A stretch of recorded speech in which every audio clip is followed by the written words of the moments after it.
네, 안녕하세요. 오늘은 정보처리 기사 실기 결과에 대해서 한번 나눠볼까 합니다. 한국산업인력공단에서 6월 26일 일자로 결과 발표 및 관련 통계 자료를 공지를 했습니다. 다른 시험 과목도 중요한 자료고 중요한 통계겠지만 우리 정보처리 기사 입장에서는 더욱더 중요한 게 변경된 시험, 첫 시험이라는 점, 그리고 변경 전의 데이터와 변경 후에 결과 데이터가 어떻게 변경되었는지 한번 짚고 넘어가지 않을 수 없는 상황입니다. 그래서 우리 같이 한번 얘기를 나눠볼까 하고 지금 이런 시간을 마련했어요.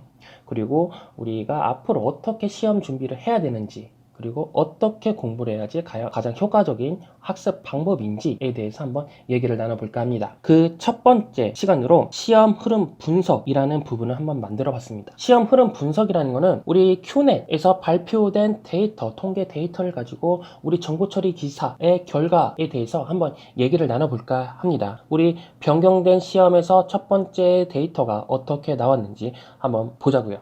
지금 현재 보고 있는 그래프는 2020년 기사 실기시험에 대한 합격률입니다. 우리 기사 과목이 여러 과목들이 있어요. 여러 과목들이 있는데 우리가 주목해야 될 과목은 바로 정보처리 기사다라는 거 알 수 있고, 그리고 현재 평균 합격률은 32.30%를 나타내고 있습니다.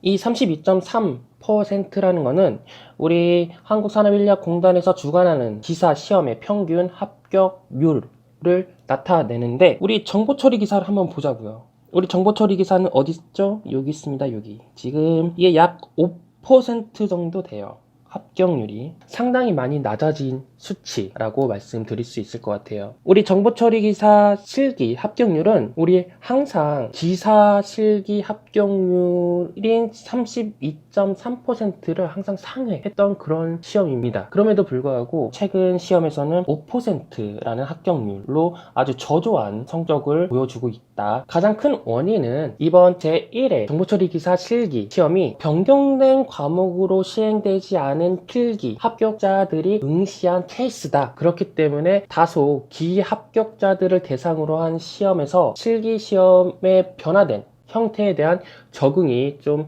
미흡했다라고 그렇게 평가를 할 수 있을 것 같습니다. 정상적인 시험이었다면 당연히 제1회 필기 시험 치러지고 필기 시험에 합격하신 분들과 그리고 작년에 합격하신 분들과 같이 시험을 치렀다면 과연 이 수치가 나왔을까? 라는 의문이 드는 것도 사실인데, 여기서 중요한 거는 바로 지금 우리 변경된 시험 전에 합격한 합격생들, 즉 다시 말해서 2019년도에 합격하신 분들 혹은 2018년도에 합격하신 분들이 변경된 실기시험을 치르다 보니까 이런 저조한 성적이 나왔다라고 볼 수밖에 없을 것 같아요. 그럼 우리 정보처리 기사만 따로 빼놓고 한번 어떻게 출제되었고 또 어떤 식으로 어떤 비율로 지금 이렇게 산정된 수치가 나왔는지 한번 확인을 해 보도록 할게요. 다음은 정보처리 기사 실기 합격자에 대한 데이터입니다. 총 6,882명이 접수를 해 주었고요. 그리고 실제 응시는 4,323명 응시를 했어요. 여기까지의 통계는 일반적인 우리 정보처리 실기의 양상을 보여주고 있습니다. 데이터를 보시면 항상 접수한 인원의 60% 혹은 65%만이 응시를 실제로 하고 있거든요. 그래서 이 부분까지는 사실 기존과는 특별히 달라질 게 없다라고 보시면 될 것 같고, 합격자 수는 231명으로 집계되었습니다. 4,323명이 응시를 했는데 지금 합격자는 231명 이라는 수치가 나왔습니다. 다음으로 넘어가 보도록 할게요. 다음은 정보처리 기사 실기 합격률, 우리 퍼센트로 한번 확인해 보자고요. 응시율은 앞서 말씀드렸던 것처럼 62.82%, 그리고 합격률은 쭉 떨어지죠. 5.34%의 합격률을 보이고 있어요. 그러면 우리가 여기서 드는 생각은 시험이 어려웠나? 라는 생각도 들 것이고, 또 한편으로는 공부를 안 했나? 라는 생각도 들 것이고, 또 한편으로는 변경된 시험에 대한 적응을 못했나? 라는 생각이 들 것 같습니다. 결론부터 얘기를 해보면 우리 결코 이번에 실기시험 문제 자체는 어렵지 않았다라고 말씀을 드릴 수 있을 것 같아요. 그렇다면 우리가 이렇게 저조한 성적이 나온 이유는 기존에 합격했던 학생들을 대상으로 혹은 기존에 합격했던 수험생들을 대상으로 우리 실기시험이 이루어졌기 때문에 이 실기시험에 대한 적응이 다소 부족했다라고 결론을 낼 수 있을 것 같아요. 실제로 첫 번째 시험, 우리가 정보처리 기사는 꾸준히 30년 넘게 치러왔던 시험이지만 이 시험 과목이 변경되면서 새로운 자격증 시험과 같은 그런 효과가 있었거든요. 그래서 처음 시행된 시험에서 이런 5%라는 합격률이 나온 거는 사실상 당연한 실 수도 있겠다라는 생각이 듭니다. 그 이유는 우리가 정보처리 기사 말고도 우리 정보보안 기사라는 게 있죠. 정보보안 기사가 첫 해에 이와 같은 수치가 나왔어요. 5%, 6%, 7% 이런 수치가 나왔던 시험이 바로 정보보안 기사인데 지금 정보보안 기사의 합격률은 그보다 훨씬 더 높아졌거든요. 그래서 지금 제가 판단하기로는 지금 5.34%가 나온 이 수치는 결론적으로 말씀드리면 우리가 시험이 새롭게 바뀌면서 완전히 기존과 다른 시험 형태다. 그리고 그 시험 형태로 첫 시험을 보다 보니까 이런 수치가 나왔다라고 결론을 지을 수 있을 것 같아요. 다음으로 한번 넘어가 보도록 할게요. 그러면 우리 시험 문제 구성은 어떻게 나왔나 라고 한번 살펴보도록 합시다. 현재 페이지에서는 제1회 출제된 출제량과 그리고 출제 비중을 모듈별로 구분을 해 놓은 표입니다. 이 모듈은 교재마다 약간씩의 차이가 있어요. 그래서 이 표는 이기적 교재, 영진닷컴에서 출판된 2020년 정보처리 기사 실기 이기적 교재를 기반으로 지금 구성이 되어 있습니다. 여기서 한 가지 특이한 점은 요구사항 확인에서 지금 LOC라는 부분이 나왔다는 거예요. 그래서 앞서 설명드렸듯이 시험은 지금 과목이 변경되었죠. 출제 범위가 변경되었음에도 불구하고 기존의 출제 범위에 해당하는 문제가 나왔다라는 부분은 우리가 앞으로도 출제될 문제를 한번 계속 지속적으로 모니터링을 해서 과연 이 LOC라는 부분이 출제 범위에 해당하는지에 대해서는 한번 계속 지속적으로 확인을 해 봐야 할 부분인 것 같습니다. 이 자세한 내용은 뒤에서 다시 한번 다뤄보도록 할게요. 그래서 우리가 지금 여기서 짚고 넘어가야 될 부분은 영진닷컴 이기적 교재 기준으로 봤을 때 통합 구현에 대해서는 지금 출제가 안 되고 있어요. 그리고 화면 설계에 대해서도 출제가 안 되었다라는 부분 말씀드리겠습니다. 물론 다른 교재에 봤을 때는 뭐 통합 구현이 출제가 되었다라고 표시한 부분도 있는데 그거는 각각의 교재에 따라 뭐 차이가 있는 거니까 그런 건 좀 감안해 주셨으면 좋겠습니다. 다음 페이지 한번 넘어가 보도록 할게요. 다음은 정보처리 기사 실기 출제 비율에 대해서 한번 같이 볼게요. 우리가 눈에 띄는 게 바로 응용 소프트웨어 기초 기술 활용이라는 부분과 프로그래밍 언어 활용이라는 부분이 가장 눈에 띕니다. 그리고 나머지는 뭐 평탄해요. 출제 비율이 평탄하다라는 걸 알 수 있는데 이 두 개가 유독 눈에 띄죠. 그리고 이 응용 소프트웨어 기초 기술은 기존 범위와 상당히 겹치는 부분이 많아요. 그래서 우리 응용 소프트웨어 기초 기술 활용이라는 이 부분에 대해서는 앞으로도 꾸준히 뭐 3문제, 4문제 정도는 출제될 수 있다. 라고 여겨집니다. 다만 우리가 화면 설계라든지 통합 구현에 대해서 지금 출제가 안 되었기 때문에 이 부분에 대해서 이 나머지 하나 정도가 이렇게 분배를 되지 않을까 라는 생각이 드는 것도 사실이고요. 다만 여기서 중요한 거는 응용 소프트웨어 기초 기술 활용이라는 모듈에서 적어도 3문제 이상은 반드시 나올 것 같다라는 겁니다. 왜냐하면 기존 시험과 기존 출제 범위와 가장 유사한 부분이기도 하고 그만큼 관련된 혹은 IT에 관련된 가장 기초적인 지식을 묻고 있는 모듈이기 때문입니다. 그리고 프로그래밍 언어 활용에 대해서는 3문제가 나왔어요. 대부분 배열이라든지 어떤 기본적인 스위치문에 대해서 묻는 문제가 출제가 되었다 라는 거죠. 프로그래밍 활용 또한 우리 시험에서 중요하죠. 우리 시험에서 반드시 중요한 게 몇 가지가 있어요. SQL, 쿼리 만드는 문제, 기술과 그리고 프로그래밍 언어를 활용해서 프로그래밍을 직접 코딩하거나 혹은 그 결과값을 쓰는 그런 문제 유형, 이런 것들이 가장 대표적인 우리 정보처리 기사 실기 유형이죠. 그럼 이기적 교재와 우리가 실제 출제된 시험 유형과 얼마나 매칭이 됐는지 한번 확인해 볼게요. 아쉽게도 요구사항 확인에 대해서는 우리 LOC라는 문제가 출제되었다고 했어요. 이 LOC는 아까 전에 말씀드렸듯이 우리 출제 범위가 사실상 아니었습니다. 그럼에도 불구하고 출제가 되었기 때문에 우리 교재에서는 다루지 않았죠. 그래서 우리 아쉽게도 출제가 되지 않았다. 화면 설계조차도 지금 출제가 안 되고 있기 때문에 우리 교재와 어떤 매칭을 시켜 볼 수가 없었다라는 점 말씀드립니다. 그리고 나머지는 뭐 어느 정도 평탄은 했어요. 그리고 통합 구현도 마찬가지고, 그리고 서버 프로그램 구현에서도 우리가 한 가지가 좀 부족했다. 이 부족한 부분에 대해서는 뒤에서 한번 설명을 드리도록 할게요. 어플리케이션 테스트 관리에서는 두 문제 정도, 그리고 소프트웨어 개발 보안 구축에서도 한 문제가 부족했다. 이 부분은 랜더 어택이라는 어떤 공격 기법에 대해서 우리가 설명하지를 못했다라는 부분 말씀드립니다. 소프트웨어 기초 기술 활용에서도 네 문제가 출제가 되었는데 우리 이기적 교재에서는 두 문제를 커버리지로 삼고 있다라고 말씀을 드리고, 나머지는 커버를 하고 있다라고 말씀드릴 수 있을 것 같아요.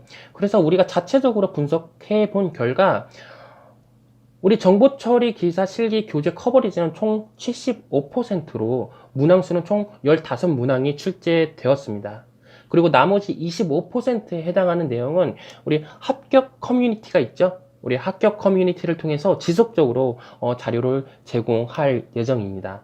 그래서 여러분들이 앞으로 학습하시는 데 있어서 불편함이 없도록 지속적으로 또 최선을 다해서 우리 합격 커뮤니티를 통해서 지원을 해드리겠다라는 말씀 드리겠습니다. 네, 앞서 우리는 시험 흐름 분석을 통해서 현재 제1회 정보처리 기사 실기 시험이 치러진 후에 대한 통계 자료를 한번 살펴봤습니다. 그리고 우리 이번 시간 두 번째는 기출 문제 분석을 해서 향후 학습 방향을 한번 제시해 볼까 합니다. 첫 번째는 요구사항 확인하기라고 되어 있죠. 요구사항 확인하기라는 모듈에 대해서 한번 살펴볼 건데, 사실상 LOC라는 라인 오브 코드라는 이 출제 범위는 우리 시험 범위의 출제가 해당이 안 되는 부분이다 라고 다들 여겨졌어요. 실제로 NCS 모듈에 대한 그 가이드를 보면 LOC 부분은 없거든요. 하지만 지금 현재 비용 산정 기법 중에 하나인 LOC가 지금 문제에 출제됨으로써 앞으로 LOC뿐만이 아니라 코코모라는 어떤 비용 산정 기법까지도 한번 확인해 주셔야 될 것 같습니다. 이 LOC뿐만이 아니라 이 코코모 라는 비용 상정 기법은 향후 우리 합격 커뮤니티를 통해서 보다 자세한 그 내용을 전달해 드릴 예정에 있다라는 점을 먼저 말씀드리고, 우리 출제된 문제를 한번 보도록 할게요. 라인 수가 3000 라인이고 월간 300 라인을 개발할 수가 있는데, 이때 프로그래머가 5명이 들어간다 라고 되어 있죠. 그래서 계산 과정은 그래요. 3000 라인 나누기 300을 했을 때 월간 산출물이 나오죠. 월간 얼마를 몇 개월을 해야지 이 개발이 되는지에 대한 결과물이 나오죠. 그리고 그 결과물에 대해서 다시 5명의 프로그래머가 개발하다 보니까 나누기 5를 해주면 총 20개월이 나온다라고 정답을 해 주시면 될 것 같습니다. 다만 우리 그 LOC 부분에서는 이런 뭐 수치 관련된 부분도 중요한데, 우리 예측치라는 게 있어요. 예측치라는 게 뭐 6 나누기 뭐 낙관치 더하기 4 곱하기 그 다음에 중간치 그리고 더하기 비관치라는 데이터를 넣어서 계산하는 공식이 예측치라는 것이 있는데, 이 예측치에 관련된 부분도 LOC 기법에서 중요한 요소이기 때문에 알아두시면 좋을 것 같습니다. 이와 관련된 부분은 학교 커뮤니티를 통해서 빠른 시일 내에 전달해 드리도록 하겠습니다. 그리고 다음 문제 한번 보도록 할게요.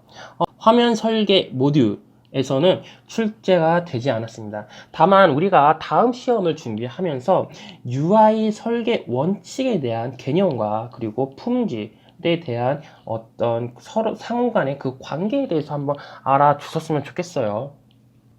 한 가지 우리 시험의 특징이 이번에 제 1회의 특징이 어떤 특징이었냐면 기본적인 개념을 묻는 문제들이 많이 나왔어요. 그래서 UI 설계 원칙에 대한 기본적인 개념과 그리고 이와 관련된 이 품질에 관련된 부분까지도 알아주셨으면 좋겠습니다. 그리고 우리 웹 접근성이라는 부분도 있죠. 우리 웹 접근성도 한번 체크를 해 주셨으면 좋겠다라고 말씀을 드리고 다음으로 한번 넘어가 보도록 할게요. 다음은 데이터 입출력 구현에 대해서 알아보도록 할게요. 이 데이터 입출력 구현 모듈에서는 반정규화 그리고 ACID라는 개념을 묻는 문제가 출제가 되었습니다. 먼저 데이터베이스에서 반정규화 혹은 비정규화에 대한 개념에 대해서 한번 확인해 볼게요. 우리 정규화는 뭘까요? 정규화는 데이터 모델을 통합하고 분리하는 그런 과정이죠. 어떤 종속성을 제거하기 위해서 우리는 정규화를 해요. 핵심은 바로 종속성 제거를 위해서 우리 정규화를 하는데, 그러면 우리 반정규화 혹은 비정규화라고 불리는 이 반정규화는 종속성을 허용하겠다는 거죠. 이거를 허용하겠다. 그럼 왜 허용하냐?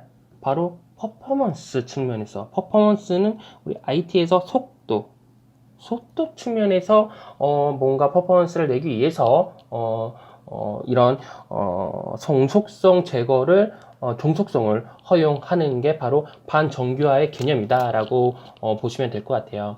정규화는 반정규화는 뭐 대량의 범위를 처리하거나 아니면 속도를 개선하기 위해서 반정규화를 하는 그런 케이스들이 많습니다.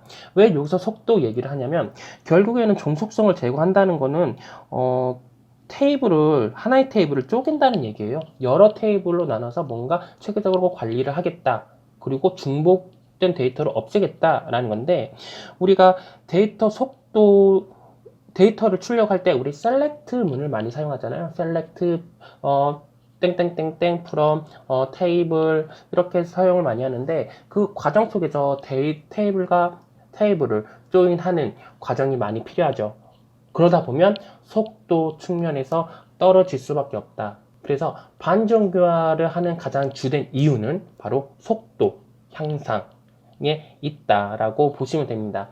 이런 개념을 잘 적어주시면 우리 답안화 하는 데는 문제 없을 거다라고 생각이 됩니다. 다음은 데이터 입출력 구현 중에서 ACID에 대해서 알아보도록 할게요. ACID는 우리는 이미 학교 커뮤니티를 통해서 학습 자료를 제공하고 있습니다. 왜 제공하냐? 우리 사실 이지적 교재에서는 누락된 부분이에요. 그래서 참 가슴이 아픈 부분이기도 한데, 트랜잭션 연산에 관련된 부분이 대부분 ACID를 해서 설명을 하고 있다라고 보시면 돼요. 그래서 원자성에 대해서는 1번, 그리고 독립성에 대해서는 2번에 들어가는 내용이 바로 ACID에 대한 상세 내용이다 라고 생각하시면 되고, 이 ACID는 바로 트랜잭션의 특징을 얘기를 한다. 여기까지는 알아주시면 좋을 것 같습니다. 이 트랜잭션을 얘기할 때 ACI 우리가 흔히 어떻게 외우냐? 원일고형으로 외우거든요. 원일고 0. 뭐 0은 뭐 지속성이라고도 부르고, 이 0이 영속성이라고 불려서 암기 방법은 0190 혹은 ACID라고 외웁니다. 그래서 여기까지 한번 체크를 해 주시고, 자세한 내용은 우리 학습 커뮤니티 통해서 확인해 주셨으면 좋겠습니다. 다음으로 한번 넘어가 보도록 할게요. SQL 응용에 대해서는 집계함수가 나왔어요. 비교적 단순 쿼리에 대한 결과값을 묻는 문제가 출제되었습니다. 뭐 distinct, count 등 집계함수를 활용한 쿼리에 대해서 문제가 나왔는데, 기존 시험에 주를 이뤘던 다중 테이블 간의 조인에 대한 결과값을 묻는 문제와는 상당히 괴리가 있는 것이 사실이죠. 한마디로 말을 할 수 있을 것 같아요. 쿼리 문제 쉬웠다라고 말씀을 드릴 수 있을 것 같은데, 쉬운 이유는 과도기 시험이라는 점 때문에 쉽지 않았을까라는 생각을 해보았고, 그리고 향후 시험에서는 이렇게 쉽게 안 나올 거다라는 예상까지 한번 해보았습니다. 그리고 우리 전통적으로 많이 나왔던 거는 조인이에요. 결국에는 테이블 간 테이블을 조인해서 맞는 데이터를 출력하는 것. 그래서 우리는 결국에는 테이블을 서로 상호 조인하고 연결할 수 있는 정도의 쿼리 실력까지는 키워야 된다 라고 제가 당당하게 자신 있게 말씀드릴 수 있을 것 같아요. 그래서 우리는 학습 자료에서 이미 쿼리를 실습할 수 있는 방법에 대해서 이미 자료를 올려놨습니다. 자료는 주기적으로 업데이트를 할 예정이에요. 그렇기 때문에 쿼리를 반드시 실습을 하기 위해서 우리 학교 커뮤니티에 오셔가서 이 게시물을 통해서 학습하는 방법을 익혀 주셨으면 좋겠습니다. 그 이유는 쿼리는 직접 만들어 봐야만 그 학습 효과가 극대화된다 라는 점 때문이죠. 그래서 문제를 한번 볼게요. 문제는 뭐 전기과 학생이 50명, 전산과 학생이 100명, 그리고 전자과 학생이 50명이래요. 이 스튜던트 테이블에서 이 학과를 출력하는데, 그럼 학과가 쭉 나올 거 아니에요? 뭐 학과 어디 그리고 학과에 소속된 학생들이 쭉 이렇게 나올 건데, 이렇게 쭉 나오다 보면 몇 개가 나올까요? 이 학과가 이 학생 수만큼 나오겠죠? 당연합니다. 뭐 데이터가 뭐 이상한 데이터가 들어가지 않는 이상 이 문제에 있는 데이터만 있다라는 가정하에 보면 결국에는 이 학생들의 집합의 수가 나오겠다라는 거예요. 그래서 50 더하기 100 더하기 50은 200개 로우, 200개 의 튜플이 생긴다라고 보시면 됩니다. 그리고 다음은 distinct라고 하는 거죠. 이건 뭐예요? 중복을 제거해 주겠다는 거잖아요. 그러면 우리 중복을 제거해 주는데, 전기과 학생이 지금 한 50명씩 있고, 그리고 전산과 학생이 100명이 있고, 그 다음에 전자과 학생이 50명이 있어요. 근데 여기 보면 이 학생들을 각각 다 출력하는 게 아니라 이 학과만 출력을 하죠. 근데 이 학과를 출력하는데 중복을 제거한대요. 그럼 총 학과는 몇 개가 있어요? 하나, 두 개, 세 개, 세 개가 있죠. 그러면 학과는 중복을 제거해서 세 개가 나온다라는 거. 그리고 이 카운트는 뭘까요? 이 외열절에 이 전상과만 뽑겠다라고 되어 있죠. 그리고 이 중복을 제거를 했어요. 이 전상과가 지금 몇 명이죠? 전상과가 100명인데 이 카운트가 없다라는 가정하에 보면 distinct count DPT 이 학과를 출력하면 이게 몇 개가 나오죠? 한 개가 나오죠. 중복이 제거되니까 전산과 학생들이 속해 있는 학과를 뽑는 건데, 이 학과가 전산과니까 하나죠.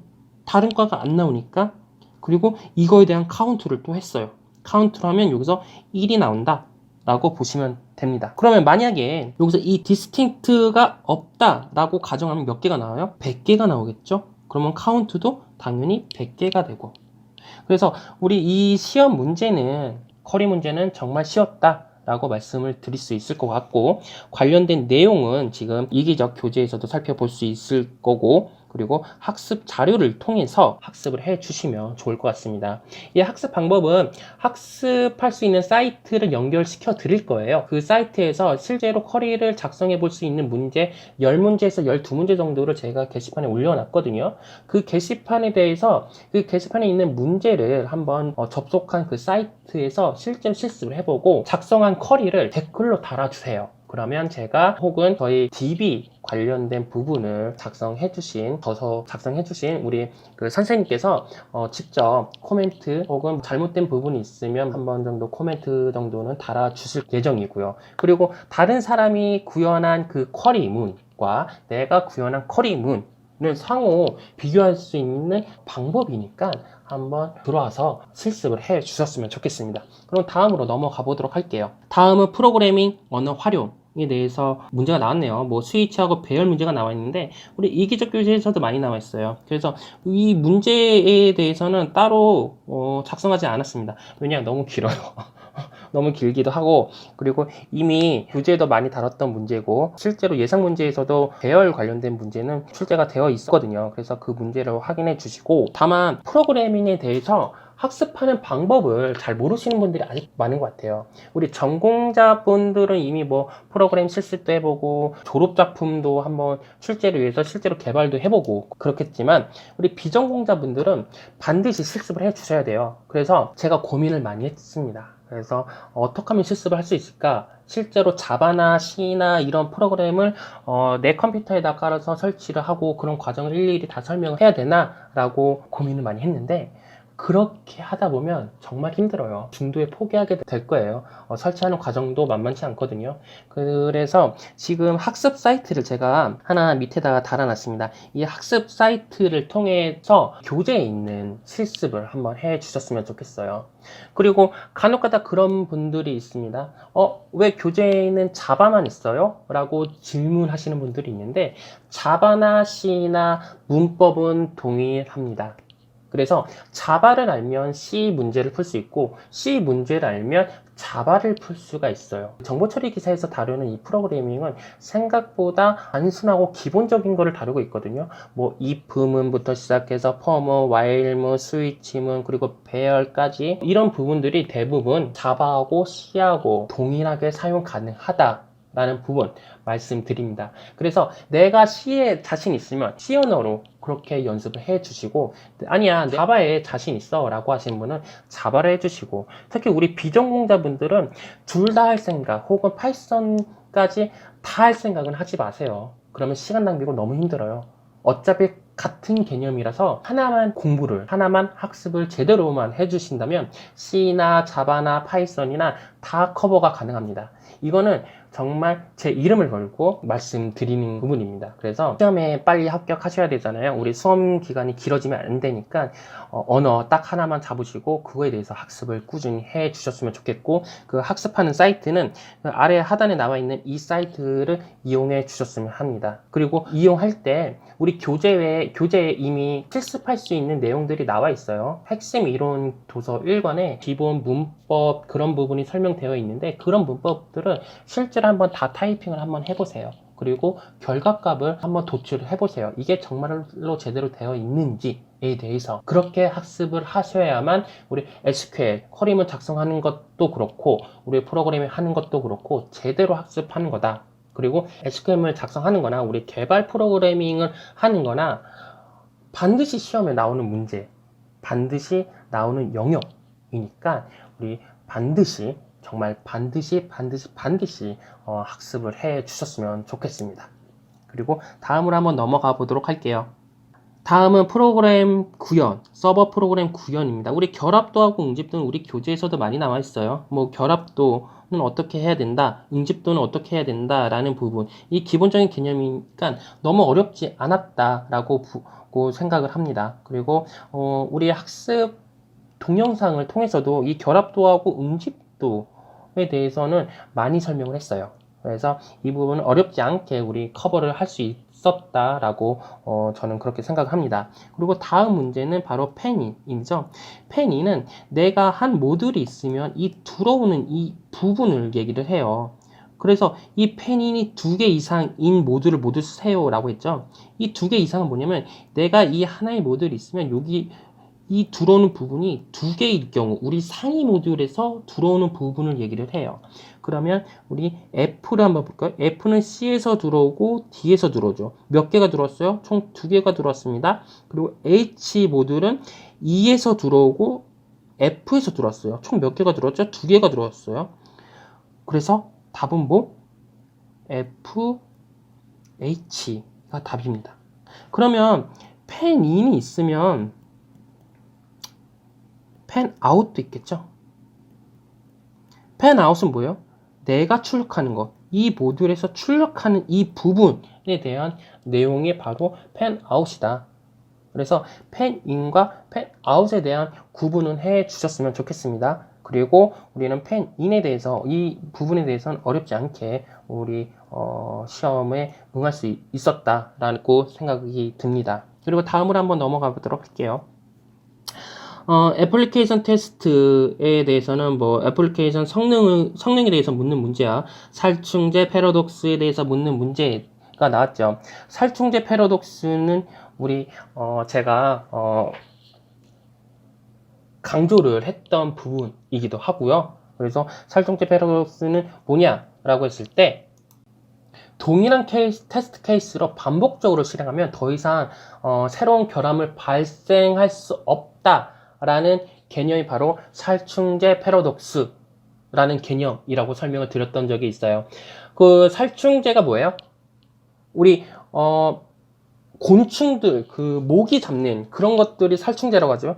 그 모기가 계속 뿌리면 처음에는 죽어요. 근데 어느 순간 되면 아무리 계속 뿌려봐도 죽질 않아. 왜냐? 이미 면역이 됐기 때문에. 그래서 더 센 거를 가져오죠. 그런 개념에서 출발한 게 바로 살충제 패러독스다.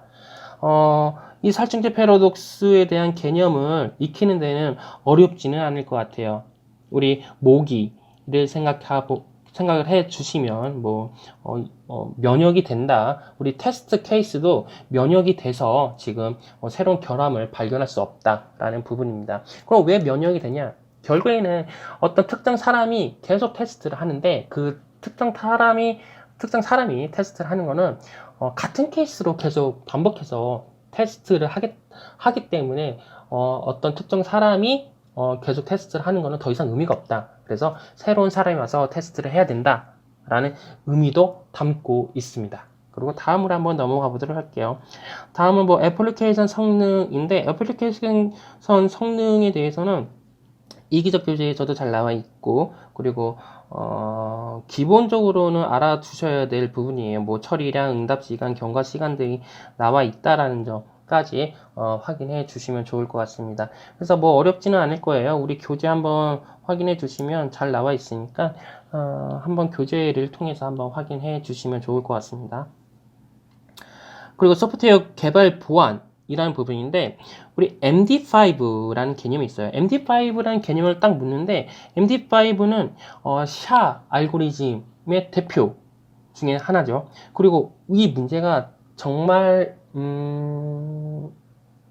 다 준 거다. 답을 이미 노출시킨 거다라고 생각이 들 정도의 난이도는 낮은 시험이었다라고 저는 생각합니다. 왜냐면 이미 MD4라는 내용을 이미 줬어요. 그리고 이 MD4에 대해서 이제 발전하는 단계에 대해서 설명을 하라고 한 거예요. 이 MD4가 발전된 형태가 뭐겠어요? 바로 MD5다. 그래서 여러 선생님들하고 좀 얘기를 해봤는데 이거는 약간 넌센스 문제와 좀 비슷하지 않을까? 그런 우스갯소리로 그런 얘기도 좀 했습니다. 그래서 MD4를 개선한 암호 알고리즘으로서 라고 했을 때는 뭐겠냐? 4 다음에 5잖아. MD5 라고 답안을 해 주시면 정답이다 라고 볼 수 있을 것 같아요. 그래서 이거는 MD5에 대한 정확한 정의를 알고 있었으면 정말 쉬웠던 문제고 MD5에 대한 정확한 정의를 몰랐다 할지라도 문제 안에 답이 이미 녹아져 들어가 있다 라는 정도까지 하고 다음 문제 한번 넘어가 보도록 하겠습니다. 다음은 랜드 어택이죠. 랜드 어택 공격은 약자는 이렇게 돼요. 로컬 에어리어 네트워크 그 다음에 denial 그 다음에 attack 이 내용만 보면 거부를 하겠다는 거죠. 거부하겠다. 어떤 걸 거부하냐? 그 다음에 로컬에 있는 네트워크를 거부를 하겠다. 그러면 이 랜드 공격은 공격자가 패킷의 주소와 그 포트를 임의대로 변경 하는 거예요. 그리고 출발지와 목적지의 주소를 동일하게 하는 거죠. 그리고 공격 대상의 실행 속도를 느려지게 하거나 아니면 동작이 마비되도록 그 서비스 거부하도록 만들어 놓는 게 바로 렌더 어택이다 라고 보시면 되는데, 이 내용은 우리 그 합격 커뮤니티에 추후에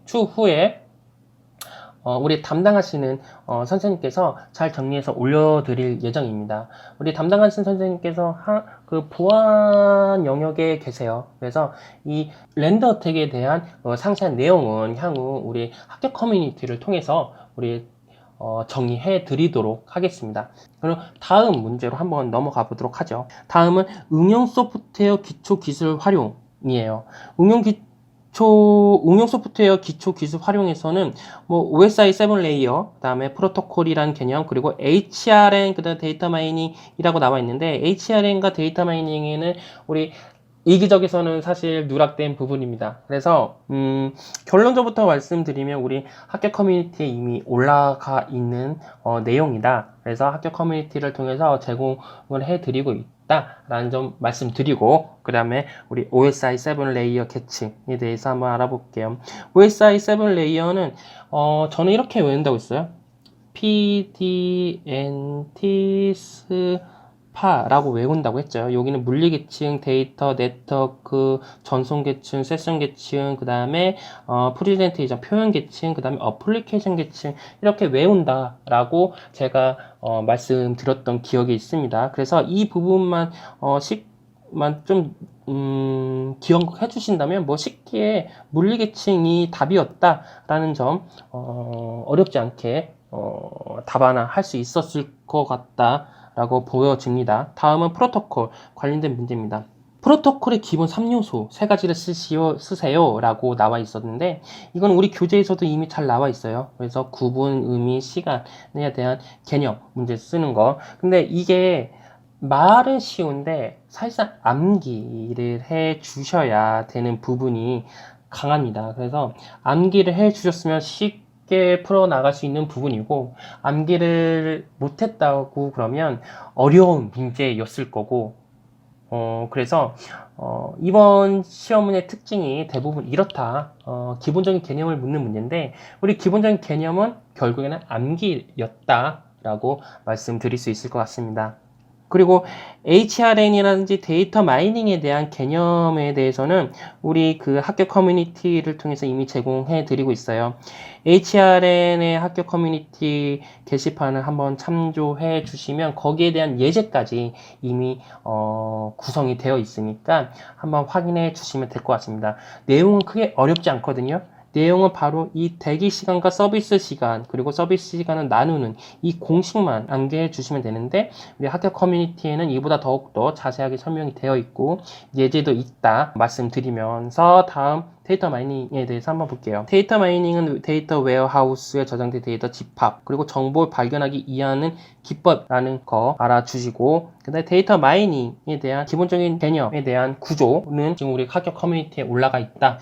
제품 소프트웨어 패키징이라는 거예요. 릴리즈 노트 작성 항목인데 우리 교재에는 나와 있어요. 근데 교재에는 자세하게 나와 있어요. 이거는 분명히 자세하게 나와 있지만, 이렇게 상세한 항목에 대해서 묻는 문제가 나올까? 라고는 생각을 못했던 것도 있습니다. 그래서 이번 시험의 특징이 정말 세밀한 문제를 통해서 난이도를 조정한 게 아닌가? 라는 느낌이 들 정도예요. 또 한편으로 생각해보면 되게 치사하다라는 점도 느낄 수 있었고요.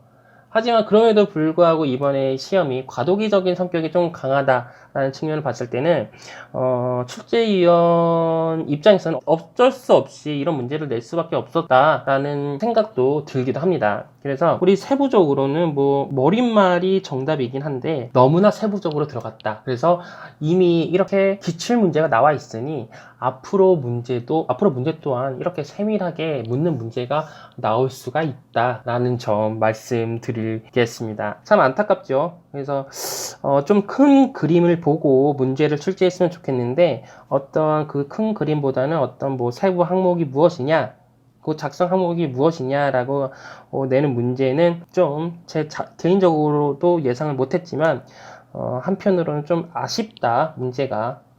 그렇게 평가를 하고 싶습니다. 그럼 다음으로 한번 넘어가 보도록 할게요.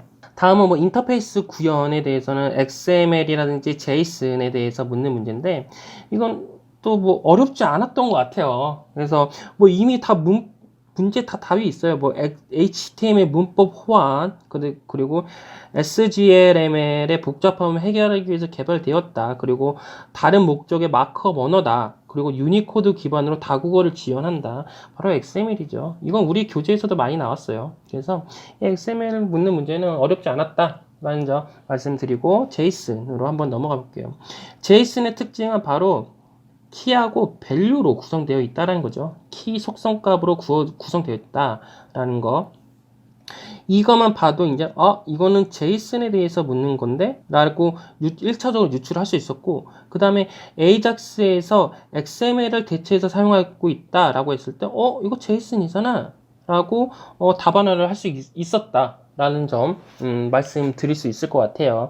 그래서 실제로 우리 그 이기적 교재를 정독을 해 보셨으면 정말 어렵지 않게 풀 수 있는 문제였다 라고 감히 말씀드릴 수 있을 것 같아요. 근데 우리 이기적 교재의 특징이 예상 문제 위주라고 생각을 하고, 대부분의 학습자들이 그 문제를 많이 풀려고 노력을 해요. 실제로 그런 의도로 문제를 많이 출제한 의도도 있지만 기본기가 돼야 됩니다. 그래서 우리 1권인 핵심 이론편을 정말 정독을 해 주셔야 돼요. 정독을 잘 해주시고 그 다음에 예상 문제로 넘어가는 게 순서다. 근데 많은 분들이 그렇게 안 하시고 예상 문제부터 먼저 풀어보시는 경향이 있는 것 같아요. 제가 여기서 말씀드리고 싶은 거는, 우리 예상 문제를 풀기 전에 우리 이기적, 우리 기본 핵심 이론편 교재 있잖아요. 1권. 그 교재를 적어도 3회독 정도는 해 주셔야 된다. 3회독 정도 정독으로 읽어 주셔야지 우리 기본적으로 묻는 이런 문제도 풀 수가 있다라고 말씀드릴 수 있을 것 같아요. 실제로는 어렵지 않은 문제였거든요. 그래서 제가 그 멘토링을 하고 있는 그 여러 친구들이 있어요. 그런 여러 친구들은 대부분 너무 쉬웠다라고 그렇게 평가를 하는데, 또 한편으로는 또 다른 분들이 얘기하는 거 보면 어려웠다 그렇게 얘기하시는 분들도 있고, 기본에 충실하다면 정말 쉽게 우리 합격에 다가설 수 있지 않았을까라고 평가를 내릴 수 있는 그런 시험이었습니다. 그래서 앞으로 학습하시는 분들은 우리 이기적 교재의 문제를 바로 풀기보다는 우리 이론서를 좀 정독을 한 3회독 정도를 해 주셨으면 좋겠다 라는 점 말씀을 드릴게요. 그리고 우리 합격 커뮤니티가 있어요. 우리 합격 커뮤니티는 뭐 네이버죠, 인포진이라는 합격 커뮤니티가 있는데, 이 합격 커뮤니티를 통해서 우리 모르는 질문도 하고, 그 다음에 뭐 합격 후기, 시험 후기도 한번 봐주시고, 그 다음에 정오표도 있어요. 우리 이기적 교재의 가장 뭐 단점이라고 할 수도 있긴 한데, 이게 초판이다 보니까 사실 걸러내지 못한 부분이 상당히 많습니다. 그래서 이 부분에 대해서는 사실 너무 죄송스럽고 너무 안타깝고, 또 한편으로는 미안하고 그런 생각이 정말 강한데, 그래서 뭐 정오표에 대해서는 뭐 발견할 때마다 그렇게 업데이트를 주기적으로 하고 있어요. 그래서 지금 1차적으로는 정보처리기사 제1의 시험, 실기 시험을 보면서 많이 걸러진 상태입니다. 그래서 반드시 그 이기적 정오표 게시판을 들어가서 우리 정오표를 통해서 한번 걸러 주시는 작업을 한번 해 주셨으면 좋겠어요. 제가 독자분들한테 너무 수고스러움을 드리는 부분이라서 저 또한 너무 죄송하게 생각하지만, 또 그만큼 제가 20년 정보처리기사 실기 시험에 대한 데이터, 어떤 뭐 자료가 업데이트 될 때마다 가장 빠르게 전달해 드리도록 노력할 예정입니다. 그래서 합격 커뮤니티에 가입을 해주시고 자료라든지 학습 방법에 대해서 물어보는 것도 좋아요. 그리고 많은 학습자분들이 지금 질문 답변을 통해서 많은 것을 해결하고 있습니다. 그래서 합격 커뮤니티에 오셔서 학습에 대한 방향에 대해서 서로 공유를 해 주셨으면 좋겠어요. 그래서 2020년 제1회 정보처리기사 실기 총평을 내보자면, 변경된 출제 범위를 기반으로 전통적인 IT 지식이 가미된 시험이었다 라고 한 줄 평을 내릴 수 있을 것 같습니다. 그리고 앞으로 학습을 할 때는 우리 기본적인 지식이 가장 중요한 것 같아요. 지금 1회 시험에서 가장 많이 물어봤던 거는 개념, 진짜 기본적인 개념이거든요. 그런 개념들을 묻는 문제들이 상당수 많았다. 그래서 우리 이기적 학습을 할 때, 우리 교재에서 학습을 할 때 제1권이 그 핵심 이론편 대해서 정독을 해 주셨으면 좋겠습니다. 몇 회? 3회 정도를 반드시 정독을 해 주시면 우리 기본적으로 개념 묻는 문제는 쉽게 처리할 수 있다라고 저는 그렇게 생각을 해요. 우리 이기적 교재가 얇다라고 생각을 하시는 분들이 많은데 정말 핵심 이론만 담았습니다. 아마 다른 교재들은 우리 이기적 교재보다는 사실상 좀 더 두꺼울 거예요. 그럼에도 불구하고 제가 이기적 정보처리 기사 실기 교재에 대해서 강력하게 추천하는 이유는 정말 핵심, 알짜배기만 담았다라는 부분입니다. 이 교재를 3회도 해주시면 기본적인 개념 묻는 문제는 반드시 어떤 정답 처리를 하고 넘어가실 수 있다. 그리고 결국에는 합격을 하실 거다라고 저는 믿어 의심치 않습니다. 그래서 우리 제 1회 시험은 이미 어쩔 수 없이 이미 마감이 됐고 우리 제 2회 정보처리 기사 실기 시험을 준비하시는 분들은 기본적인 개념부터 먼저 잘 닦고 시험에 임하시면 좋을 것 같습니다. 그리고 한 가지 더, 그리고 SQL이라든지 어떤 프로그래밍에 대한 학습을 할 때는 직접 해보실 수밖에 없어요. 이거를 교재로만 그 어떤 텍스트로만